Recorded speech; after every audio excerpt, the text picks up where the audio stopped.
and welcome to an all-new series by The Dialogue in partnership with Nullcon, world's one of the largest security community in the world, and CNN News18 to SecDev Talks, which is Security Development Talk. These are dialogues which we are organizing on technology policy, security, and privacy. And today we have a very esteemed guest with us, Mr. P.V. Kumar, who is the former chairman of NTRO. The idea behind this discussion is to engage and discuss how we can balance privacy with national security and with the rise of internet in our daily lives, especially with the onset of COVID-19. It's even more important that while we are using internet to carry out our daily activities, we are also secure and safe on various platforms that we are using. And with that, welcome to you, Mr. P.V. Kumar. Welcome, sir. Thank you so much for joining us today. How are you doing? Very well, thank you. Happy to be with you all. Thank you so much, sir. And I am also joined with Mr. Saikat Datta, who is a strategic advisor to Dialogue, and Mr. Ankit Shah, who is a co-founder with Nullcon. And I would now like to hand over to Saikat to kindly take the discussion forward. Saikat, over to you. Thank you, Kazim.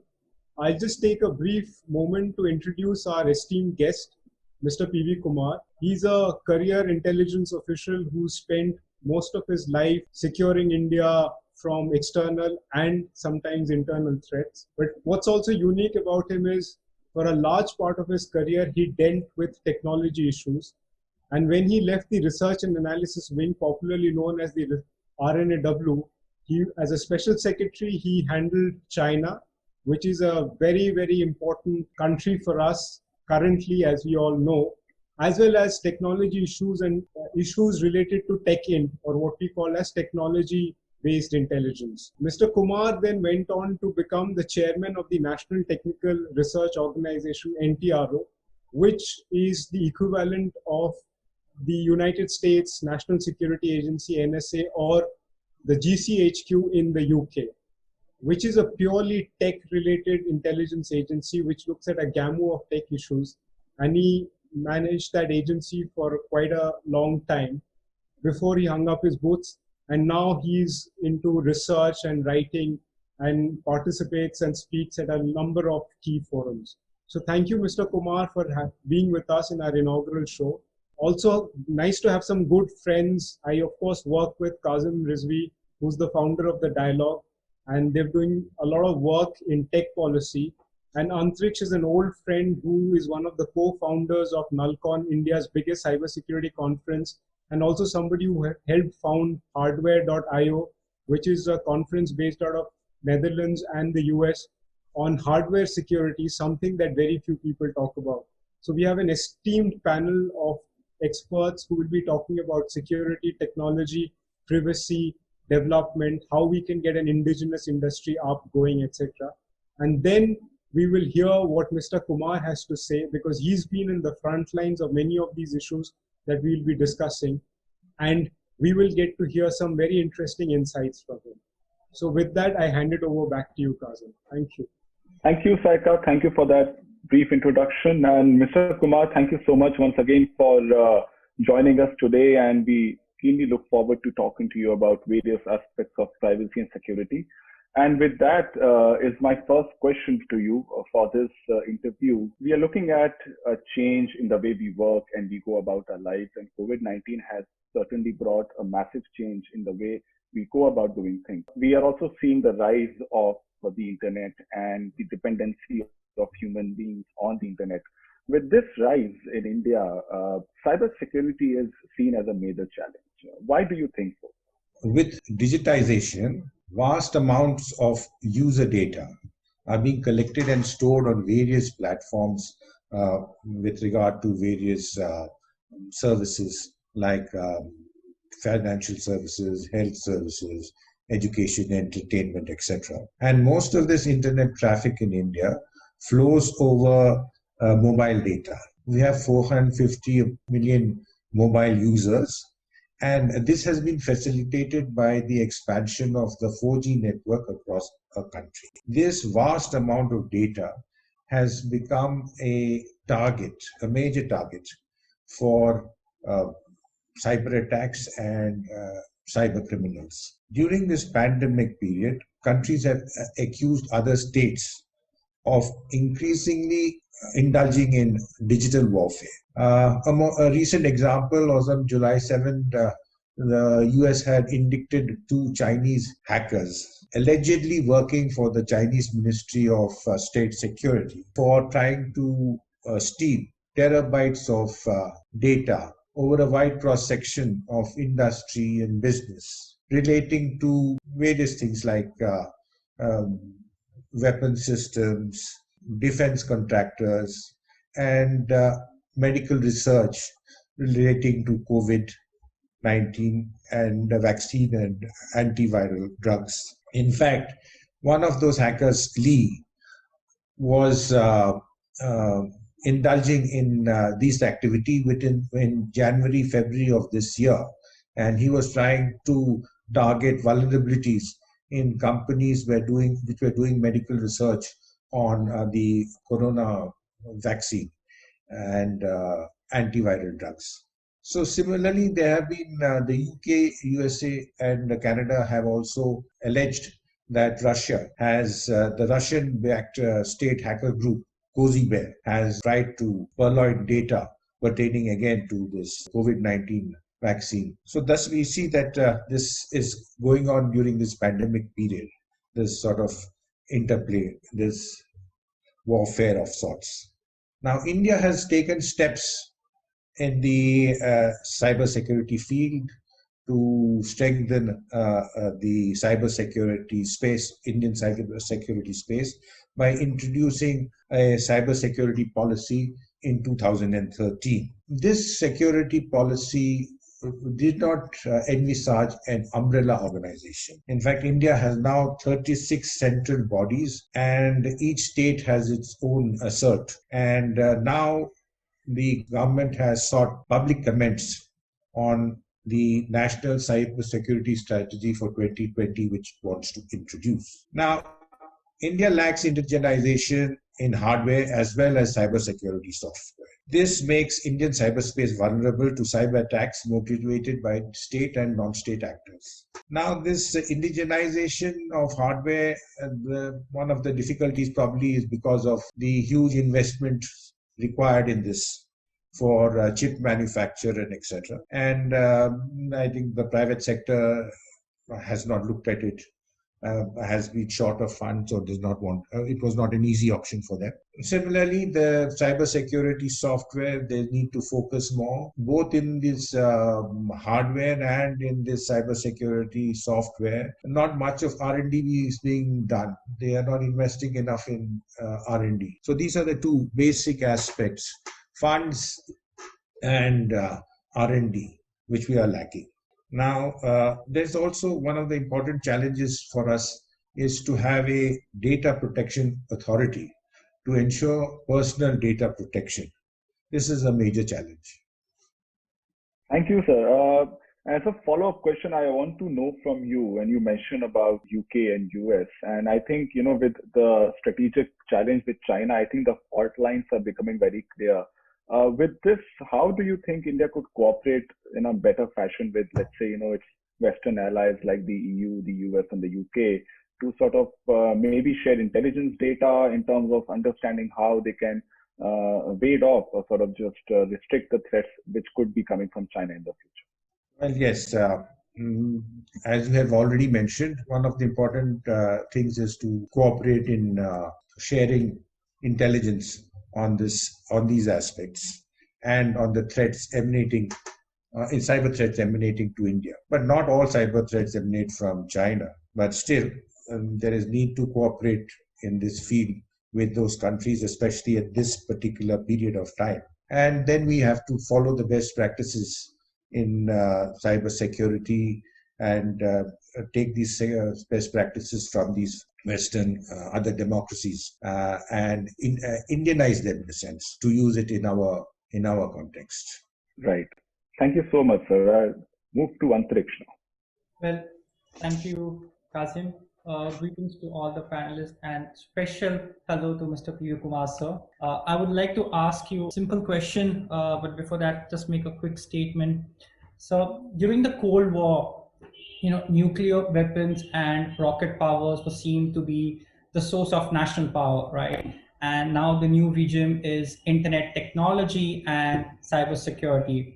And a key cornerstone for cybersecurity is encryption. Where does India stand on encryption and cryptography? In India, Section 84A of the Information Technology Act governs all sorts of encryption in India. Now, the intermediary guidelines had mandated traceability requirements, which undermines strong encryption. The creation of backdoors for access by the law enforcement agencies creates more problems than it resolves, because others also can exploit this vulnerability, like state and non-state actors and cyber criminals. So the citizens' data is at even greater risk. Now, the creation of backdoors is not a new thing. This has been tried out long ago, and one of the interesting examples is of Greece, that in 2004 for the Athens Olympics, they had introduced a backdoor for which allowed the tapping of mobile phones. This they had introduced before the games and started and during the games. But at the end of it, they ended up with mud on their face, because mobile phones of their own political, business, and military elites had been tapped, and so that created a lot of furore. Now, in India, the internet service providers are prohibited from doing bulk encryption, and there is also a prohibited from using encryption longer than a 40-bit key. But there are differences also in the sector, in the different sectors, like the financial sector. The RBI and SEBI have specified a strict 256-bit key length. However, these regulations don't seem to have touched the communication apps and the streaming apps.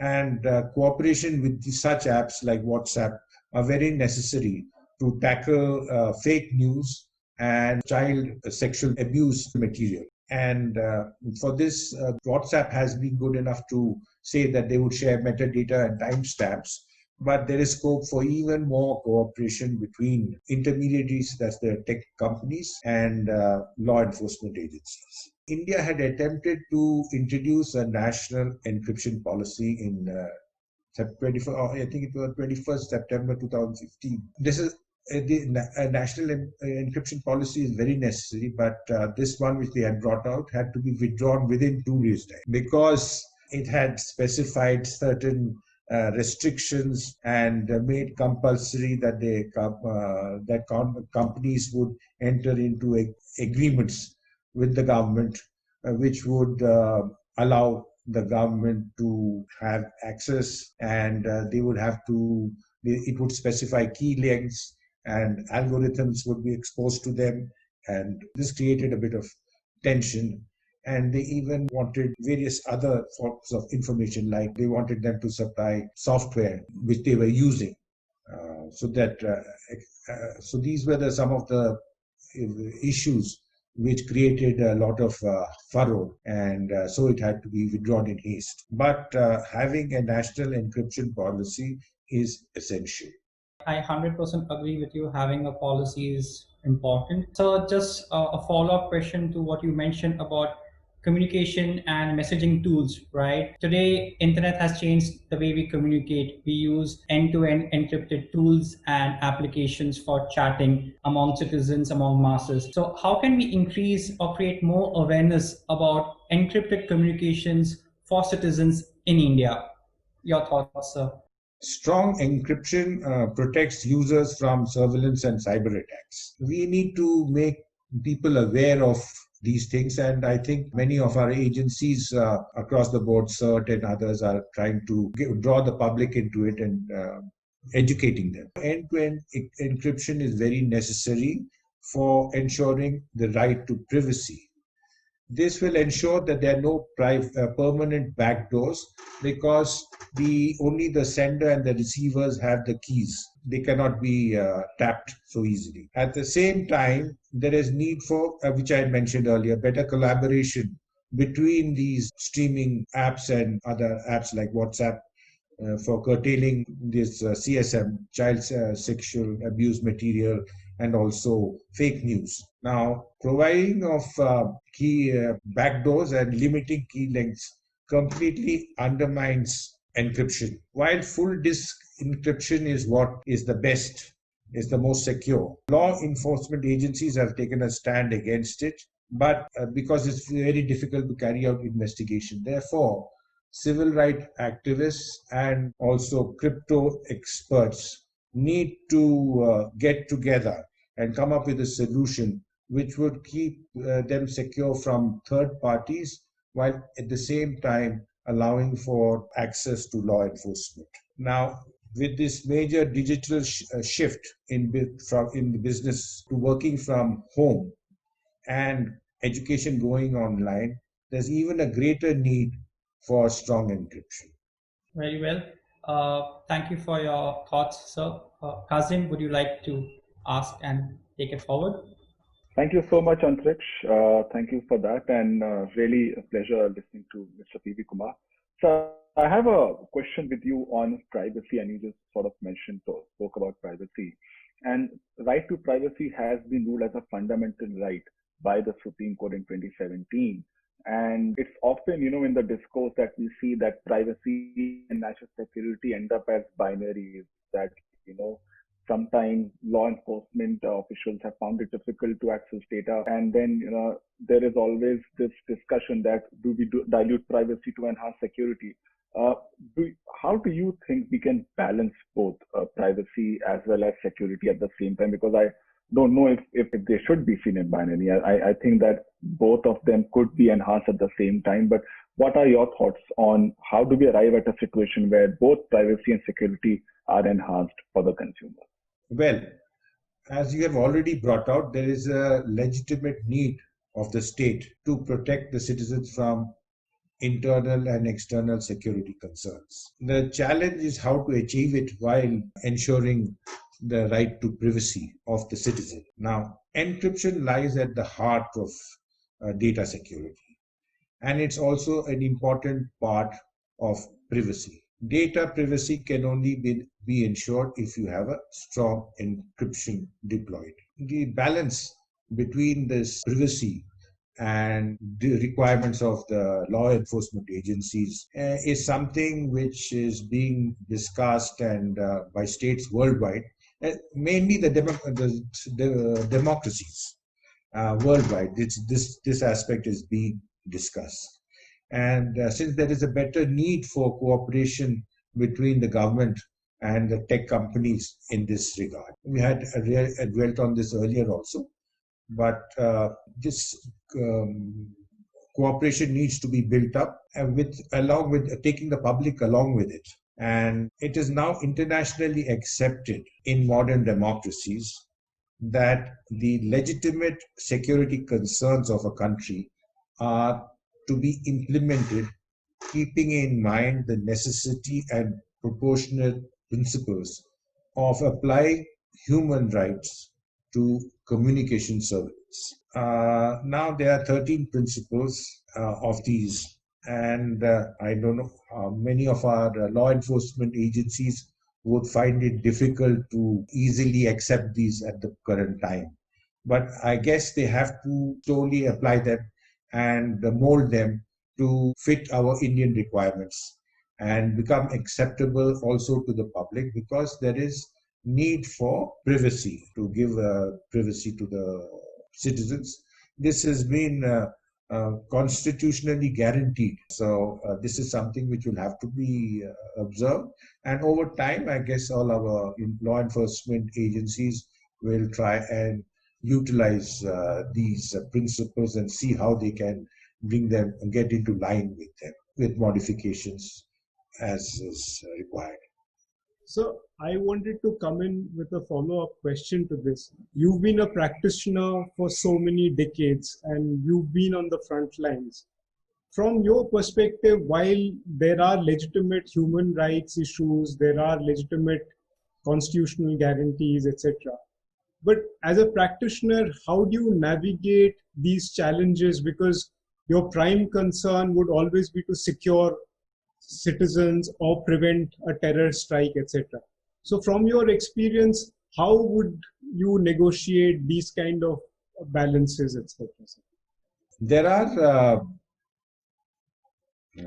rules in place, and they have been specified also in our cybersecurity and information technology laws, how one should go about conducting communication surveillance. And so there are various bodies that you do work through the Home Ministry, etc.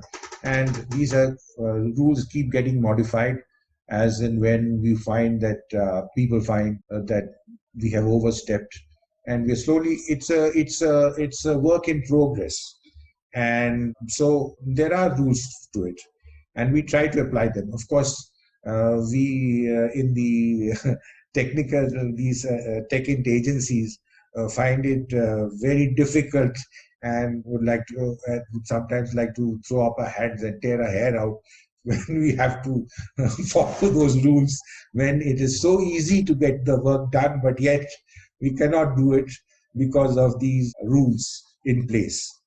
Of course, people try to get around them by means, but it's not always done. You can do it. There are some rules by which the heads of technical intelligence agencies have the powers to allow for communication surveillance for a certain period before they go to government and such things. So this is a methodology which is a work in progress, and we are doing everything possible to see that the citizens' rights are protected. So I had one question to ask you. You spoke about hardware backdoors and investing and encouraging more R&D in high-tech space, right? So usually we have two models of development in technology, the US model and the Chinese model, as they both dominate the ecosystem today. Which model do you think should India follow in the near future that suits our bilateral relationship? India is a democracy, just like the USA. And Article 19 of our Constitution guarantees the right to freedom of speech and expression, and the right to know. So, as per Article 19(2) of the Constitution, within reasonable restrictions, we can conduct certain activities from the intelligence side. But these activities are open to judicial review. And one of the recent cases where this has come to notice was this Anuradha Bhasin case in 2019. So this is something which we have to keep in mind. Whereas in the Chinese model, they have their own laws, the security law, cybersecurity law of 2016, and the National Intelligence Law of 2017, by which it is mandatory, it becomes compulsory for these companies, Chinese companies dealing in data, to provide the government, if required by the government for their needs, they'll have to supply it. And so this has to be kept in mind. And this sort of system cannot work in our country because we are a democracy. And so we are closer to the American model. So we need to follow form of the American model, because we cannot copy it point to point. We are a different country, we have a different type of constitution, different system of working. So in a way, what the Chinese would say, we should adopt the American system with Indian characteristics. Thank you, sir. That's a very interesting take. You also mentioned how the Chinese now, through the various laws they formulated from 2016, 2017, where they have access to a lot of data, which Chinese private companies are now developing. And when they sell it or when they popularize it in international markets, and the data that it collects goes back to the Chinese government. So in light of what's happened, the crisis that India faces on its borders in the Ladakh sector, in retaliation, the Indian government took a step of banning 59 Chinese apps initially, and then has added a few more applications subsequently. And today the United States is talking about following what the Indian government has done. In your view, sir, how would you see this move by the Indian government? And was it a good move? And what should be our future strategy when nations with inimical interests against India, they develop apps? How should we deal with these kind of situations? Purely from a data perspective, there are numerous apps which collect and store data. And a long-term solution would be to strengthen the domestic data protection framework. From an economic perspective, such a ban has hurt the Chinese tech giants. It has been a gentle message to them that there would be an economic consequence for adventurism on our borders. But we cannot carry on like this. The positive effect of ban is that it will reduce competitiveness in the Indian market and will enhance the prospects of domestic players and their products. But we have to wait and see whether the Indian players will be able to exploit this vacuum, and or whether it will be taken over by the tech giants, Western tech giants, which are already in the fray in the Indian market. We also need to assess if this banning of these apps puts a lot of pressure on the Chinese. But equally, we have to see how it will relate to our markets. Because while this move will have an adverse impact on companies like Xiaomi and ByteDance and all, and businesses which rely on them will suffer, will cause unemployment, and etc. So we need to think about such things when we implement it. In fact, the Global Times, which is the mouthpiece of the Chinese Communist Party, has quoted Iron Pillar Fund to say that half of the 31 unicorns that we have, these Chinese companies like Alibaba and Tencent have invested in them. So it is a difficult linkage to break, and to do so, we will need to develop Indian startup ecosystem organically. Banning by itself is not going to be a sustainable solution. Of course, this ban that we have done and the follow-up by the Americans will create a lot of pressure on the Chinese. And it may be followed similarly by other Western countries, and including with other important things in this field, like the induction of 5G. So many of them will try to seek alternates and not go in for the Chinese 5G model. So there are pressures coming on the Chinese as well. So they will have to modify it, or they will find that they are being kept out of the market in many places. Though it's very difficult because there's such a strong linkage. That's very interesting, sir. I wanted to have a quick follow-up question to this. So because of what's happening with China on our borders, the South China Sea, we are seeing Chinese having tensions with the Canadians. The Americans are also going after the Chinese from a trade perspective. Is this also an opportunity for India, Indian tech companies, and Indian security agencies to build a closer relationship with our European and American partners? It is opening, but I don't know how much the other Western democracies or the agencies in Western democracy, the companies there, would like to be that closely involved, whether they are willing to give up their secrets, their formula, their various things to Indian companies. Basically, we will have to stand on our own feet. We will have to develop our own domestic strong encryption ourselves, and we will have to secure our own cyberspace. So this is thing which we ourselves will have to go about. Of course, we could have a lot of cooperation, as you mentioned, with these Americans and the Europeans and all that. But basically, we need to have our own encryption systems, encryption ecosystem built up within the country. Which, sir, brings me to my final question, that the Chinese have posed a significant threat to Indian citizens. The largest number of malwares and attacks on Indian cyberspace comes from Chinese origins. And they're also threatening our interests in cyberspace and are very wary about our growth as an IT power. So in a scenario like this, where science and technology and IT is such a critical element for us as Indians, is encryption a good practice to help mitigate this threat from Chinese or any other country which is inimical to our interests? Good, strong encryption is the first necessary step to tackle cyber warfare. We need to take a leaf out of the Chinese books in this regard. In the Chinese Cyber State Administration was set up in 2005, I think.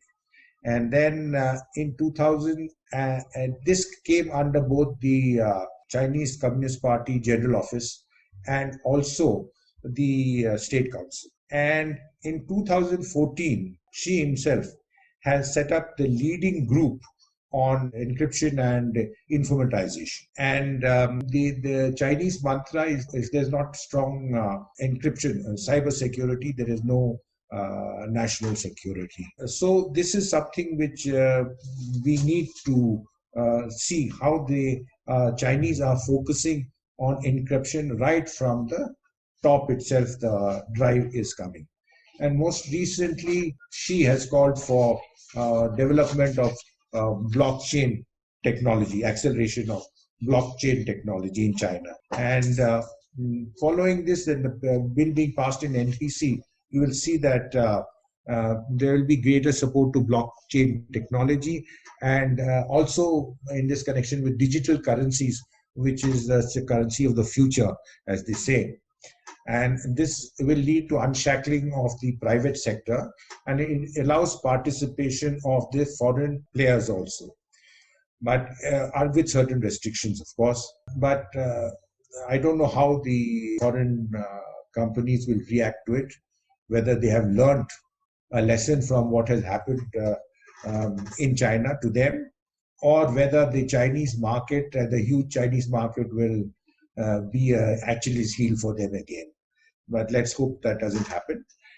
But what we need to take out of the Chinese, take a leaf out of this Chinese strategy, is to focus on strong encryption and indigenous encryption. In this connection, they had, in 2000, when was it? In 17, after the Snowden incident in 2013, the Chinese have been making their laws and enforcing stricter laws with regard to cybersecurity, encryption, etc., etc. And in 2017, the cybersecurity law says that critical operators of critical information infrastructures will need to use network equipment and cybersecurity products approved by designated Chinese bodies. So, in a sense, they are having complete control of the encryption field in their area. So, we need to take a leaf out of their book with the emphasis needed and put greater emphasis on the need for strong encryption, development of the same. And if we do that, we will also enable our own Indian players to develop and be able to compete with the foreign players in this field.